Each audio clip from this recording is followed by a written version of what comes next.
Resolutions don't work for most people. I mean, if you've ever seen Facebook Marketplace in February, you know that the community is collectively selling a lot of workout equipment. Because while they were resolved in January to actually start the habit and actually begin to work out and actually try something that they were gonna like, by February, they've come to terms with the fact that this year is not the year that they decide to do that. So if resolutions aren't the thing that usually works, what is something that usually does? Because you can't just get somewhere if you don't have an idea of where you're going. And while you may have the idea, if you don't have a plan, how are you actually going to succeed? What is up, Yoshis? My name is Beth and I run Steadfast Ascent. And today I'd like to talk to you about 2 solutions that I use that are, I think, much better than resolutions. So before we get into how you're going to make things happen in 2022, why don't you drop a comment real quick and let us know what it is that you want out of 2022? Whether that's musically, whether that's physically, mentally, emotionally, spiritually, let us know. We'd love to encourage you. The first solution that I use instead of resolutions is setting non-restrictive goals. One non-restrictive goal that I use is I say every year that I want to write 12 songs. Now that breaks down to 1 song a month, but if you were following me last year, you'll know that I dropped like 3 songs over the course of the first half of the year, and then I dropped the rest of the 9 in the second, the last 3 months of the year. So I've structured it so that the restrictions are set in a much more free way. If I miss writing a song in a month, that's okay, because next month I might have more time and I can write 2 songs. Writing songs is simple enough for me and easy enough that time is not a restriction really for me. But having the timeline of 12 months allows me to say, hey, at the end of the year, did I achieve my goal? And yeah, I did. So the things for me that make a goal non-restrictive, but still out there. Like, it's clear enough that I can see what I'm trying to do, but it's not so impossible or so restrictive that if I mess up even a little bit, I can't just get back on and continue working towards the goal. Number 1 is, of course, to decide what you want. And so again, if you haven't, let us know in the comments one thing that you want to do in 2022, and then choose time frames or restrictions that don't actually feel too restrictive. For me, a quantity and a time frame are the 2 things that make a goal feel non-restrictive, because the quantity gives me something measurable to see if I've actually achieved it, and having a really loose time frame allows me to either get a lot of work done when I can be productive and not feel terrible when I don't have the time, and so therefore I cannot be so productive. Like I said with songs, it's really easy for me to write songs fast. Stretching out the time frame to 1 song per month actually allows me to write more than 1 song per month if I need to, and keeps me from feeling pressure in the event that a month goes by and I haven't written anything. And I would recommend choosing something that you're going to do anyways. If you're going to post to Instagram anyways,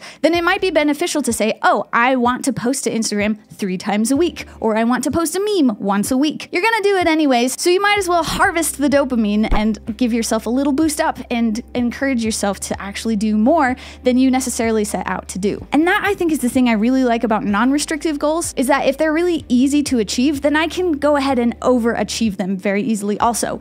And that's just really great for my self-esteem. Doing all of this allows me, 1, to be able to prioritize times when I am able to do so, but not to feel terrible when I am not able to do so, which is one of the reasons I feel like resolutions typically fail. If this is ringing a bell for you and you're like, oh my gosh, I totally have done that, or I totally want to do that, go ahead and let us know what you're thinking right now. The second solution to resolutions is process-based goals. Now, you're probably gonna hear a lot of this around this time of year, but if you, instead of choosing a destination goal, for example, to have written 12 songs in a year, and instead you choose a process-based goal, you're much more likely to succeed. Because if you make it your goal to do the process, then by going on the journey, you will make it to the place. So instead of saying, I want to write 12 songs this year, I might say, I want to spend 10 minutes a day working on music. 10 minutes a day obviously doesn't sound like much, but you multiply 10 minutes times 365 days, and you've got thousands of minutes and hundreds of hours dedicated to music. And it may feel like a waste at first to just do 10 minutes,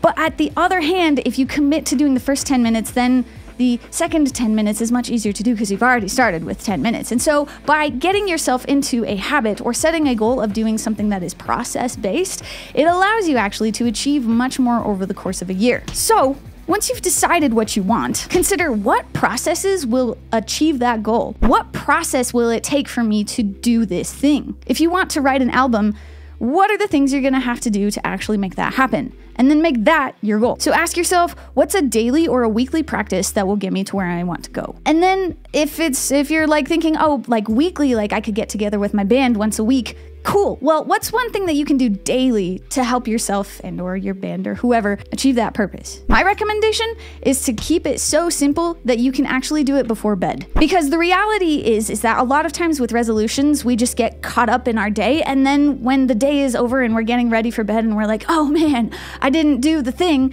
we feel like it's too much effort or it's not a good time to do it right before bed. And so we just don't do it. But if you choose something that is simple enough, for example, if I were to spend 10 minutes on music before bed, I can do that by just playing my guitar. I can just write lyrics. These are things that I can totally do before bed without wrecking my rhythm, and it's something quick and easy that I can just insert into the end of my day so that even if I didn't intentionally put that time into my day, I can still get it done. And that way you can still harvest the dopamine because you're doing the thing even if you're doing it last minute, and that totally still counts. And because it's process-based, you're more likely to get the results because you're just putting in the hours into the system that is going to reap you the result that you want, that you've decided on. And if this is sounding familiar or you're like, dude, I totally already do this, let us know what you're doing and how it works and why it works for you. And this solution is actually something that I've been noticing with some of the people I'm teaching guitar. And so I decided that I am making a course that is based on this very idea. So if you are someone who has never learned guitar before, or you know someone who has never learned guitar before,